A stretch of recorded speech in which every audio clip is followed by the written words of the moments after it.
गांव की जिठानी। शांति अपने दो बेटों अर्नव और आरुष के साथ शांति से जीवन बिता रही थी, लेकिन शांति के पति सोहन से उसकी कभी कभार थोड़ी अनबन हो जाती थी। एक दिन शांति रोज की तरह सुबह का खाना बना रही थी, तभी दरवाजे की घंटी बजी। घंटी की आवाज सुनकर वो दरवाजे की ओर जाते हुए कहती है, अरे आती हूँ, कौन है, सब्र करो। शांति दरवाजा खोलती है तो देखती है कि उसके जेठ मोहनदास सामने खड़े होते हैं। वो सक पकाकर अपना घूंघट करती है और पैर छूकर कहती है, आइए आइए जेठ जी। कैसी हो शांति? जी मैं तो बिल्कुल ठीक हूँ, सब आपकी मेहरबानी है भाई साहब। शांति और मोहनदास की बातें सुनकर शांति का पति सोहन और उसके दोनों बेटे बाहर आ जाते हैं। अरे भैया राम राम, कैसे हो आप? राम राम भाई। अरे शांति ऐसे खड़ी खड़ी क्या देख रही हो? चाय कॉफी कुछ लेकर आओ, भैया आए हैं। शांति तेजी से रसोई की ओर आगे बढ़ती हुई कहती है, अरे मेरी माँ, गेट खोलने के चक्कर में मेरे तो चावल ही जल गए। वो दौड़ी दौड़ी रसोई में जाती है और देखती है कि सारे चावल जल गए हैं।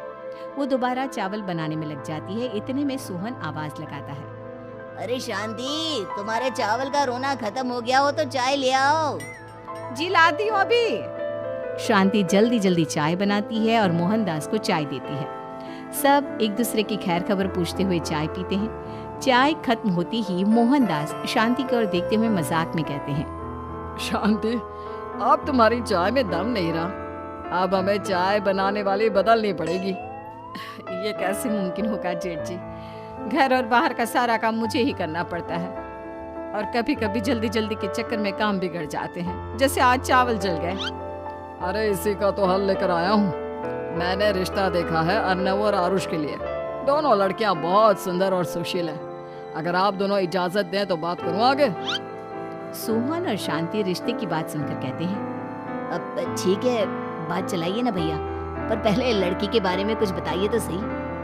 हाँ हाँ भाई साहब, लड़की कैसी है, परिवार कैसा है, कहाँ के रहने वाले हैं? देखो परिवार तो बहुत अच्छा है, पर वे दोनों लोग बहुत गरीब हैं। दहेज में कुछ मिलेगा नहीं। अरे हमें दहेज में कुछ चाहिए भी नहीं, बस लड़की संस्कारी होनी चाहिए।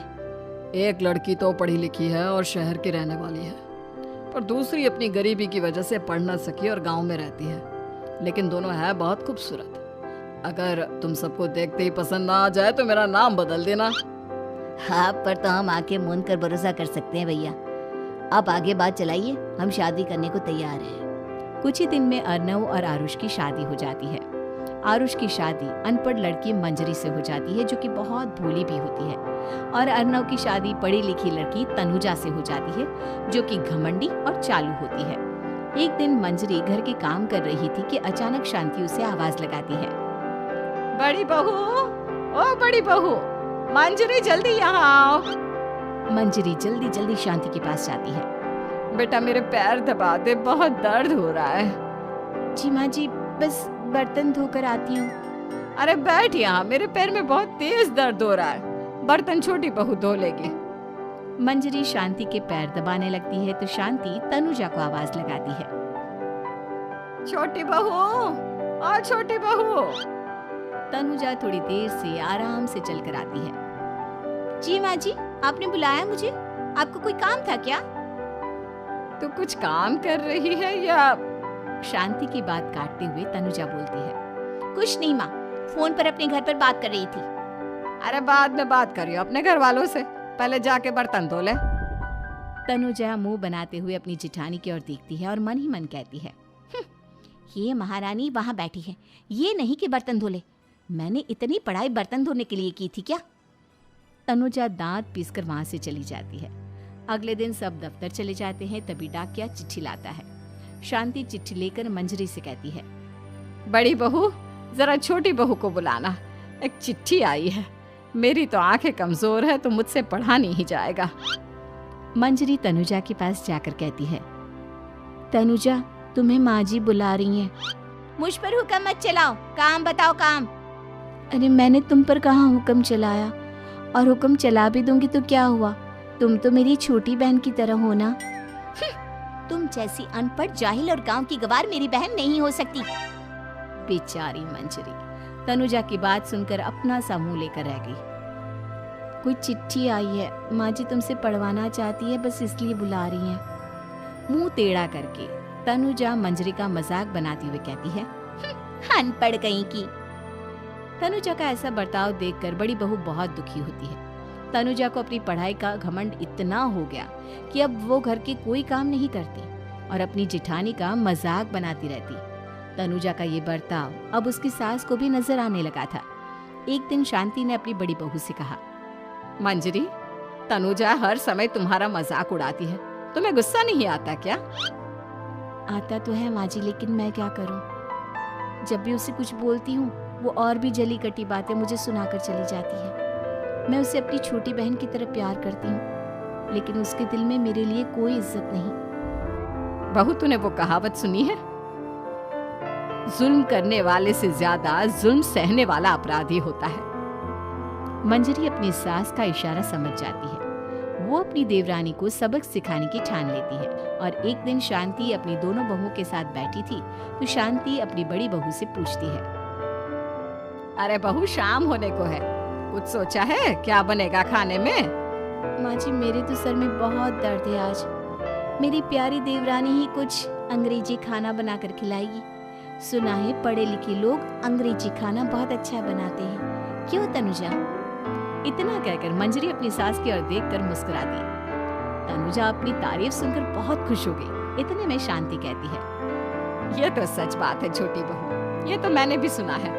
हम भी पक गए हैं बड़ी बहू के हाथ का खाना खा खा कर। तनुजा, तुम्हारी माँ भी तो तुम्हारे खाने की बहुत तारीफ करती है, आज हमें भी खिला दो कुछ अच्छा सा बनाकर। शांति की बात सुनकर छोटी बहू और आसमान पर चढ़ गई, पर उसे ये कहाँ पता था कि उसकी सास और जेठानी उसे सबक सिखाना चाहती है। तनुजा अपनी तारीफ सुनकर खुश तो बहुत होती है, पर सोचने लगती है, मुझे तो कैसा भी खाना बनाना नहीं आता, अब मैं क्या करूंगी?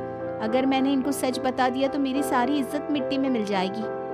अरे छोटी बहू, क्या सोच रही हो? खिलाओगी ना अपने हाथ का अंग्रेजी खाना? छोटी बहू हाँ में सर हिला देती है। अचानक से उसके दिमाग में एक आइडिया आता है, मैं इंटरनेट से देखकर कुछ बना लेती हूँ, मेरी वाहवाही पूरे घर में हो जाएगी। मुझे कौन सा रोज रोज बनाना है। माँ जी, आज आप सबको ऐसा खाना खिलाऊंगी, ऐसा खाना खिलाऊंगी कि। इतने में शांति छोटी बहू की टांग खींचते हुए कहती है कि पता नहीं कैसा खाना खिलाओगी, ए ऊपर वाले हमारी रक्षा करना। इतना बोलकर शांति और मंजरी दोनों जोर जोर से हंसने लगते हैं। अब तनुजा रसोई घर में चली जाती है और खाने की तैयारी करने लगती है, पर उसे रसोई घर की चीजों के बारे में तो कुछ नहीं पता।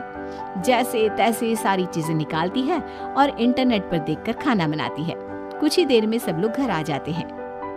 अरे सुनते हो, आज का खाना हमारी छोटी बहू बना रही है। अरे वाह, आज तो फिर कुछ अंग्रेजी खाना खाने को मिलेगा। कुछ ही देर में खाना बन जाता है तो छोटी बहू सबका खाना लगा देती है। इतने में बड़ी बहू कहती है, क्या बात है देवरानी जी, आज तो बहुत अच्छी खुशबू आ रही है। ये बात तो सही कही बड़ी बहू तूने, खुशबू तो अच्छी है, ऐसी खुशबू तो मेरे खाने में भी नहीं आती। सब मिलकर छोटी बहू की बहुत तारीफ करते हैं और छोटी बहू 7वें आसमान पर बैठ जाती है। अब सभी खाना खाते हैं। जल्दी जल्दी दो, अब तो मुंह में पानी आ रहा है। हाँ हाँ, मुझसे भी नहीं रुका जा रहा। जैसे ही सोहन एक निवाला खाता है तो उसकी आंखों से पानी आने लगता है। ये देखकर शांति सोहन से पूछती है, क्या हुआ जी, खाना इतना अच्छा बना है कि आंखों से पानी आ गया? सोहन चुप रहता है और धीरे धीरे से खाना शुरू कर देता है। इतने में सोहन छोटी बहू से कहता है, बेटी तुम भी तो खाओ, तुम क्यों रुकी हो, खाना सच में बहुत अच्छा है। ये कहकर सोहन जोर से हंस देता है। फिर सब खाना खाने लगते हैं, लेकिन खाने में नमक और मिर्च तेज हो गई थी। तनुजा से कोई कुछ नहीं बोलता, बल्कि उसे भी खाने को कहते हैं। जैसे ही छोटी बहू खाना खाती है वो पानी पानी कहकर चिल्लाती है, पानी, इसमें तो पानी। ये खाना तो सच में इतना अच्छा बना है कि हमारे साथ साथ देवरानी जी भी इसके स्वाद को कभी नहीं भूल पाएंगी। सही कहा बहू। तनुजा को अपनी गलती का एहसास हुआ और उसने अपनी सास से कहा, माँ जी ये मेरी गलती नहीं है, इंटरनेट पर दिखाया था कि 4 चम्मच नमक और मिर्च डालने हैं। अब मंजरी को भी मौका मिल गया और उसने तनुजा पर तंज कसा। नाच न जाने आंगन टेढ़ा, हर जगह अपनी पढ़ाई दिखाती हो, दूसरों का मजाक उड़ाती हो। अब पता चला ना, हर चीज में पढ़ाई काम नहीं आती। और तुम तो शहर में रही हो, तुम्हें तो मुझसे भी अच्छा खाना बनाना आना चाहिए ना। बेटा, अगर तूने ठीक से सब सीखा होता तो आज तुझे शर्मिंदा नहीं होना पड़ता। बात शहर या गांव की नहीं होती। मंजरी गांव से आई है, लेकिन उसे घर का काम करना और खाना बनाना सब अच्छी तरह से आता है। तुम शहर में रही हो, तुमने ये सब क्यों नहीं सीखा? छोटी बहू सर नीचा कर सबसे माफी मांगती है और बहुत शर्मिंदा होती है। दीदी मुझे माफ कर दो, मैंने आपको बहुत बुरा भला कहा, पर आपने मुझे हमेशा ही माफ किया। आज मुझे अपनी गलती का एहसास हो गया है। अब दोनों बहुएं मिलकर घर का काम करने लगी और एक दूसरे को अपने गुण बांटने लगी। मंजरी ने अपनी देवरानी को खाना बनाना और घर का काम करना सिखाया, वहीं तनुजा ने भी अपनी जेठानी को पढ़ना लिखना सिखाया। शांति और सोहन ऐसी बहुएं पाकर बहुत खुश थे।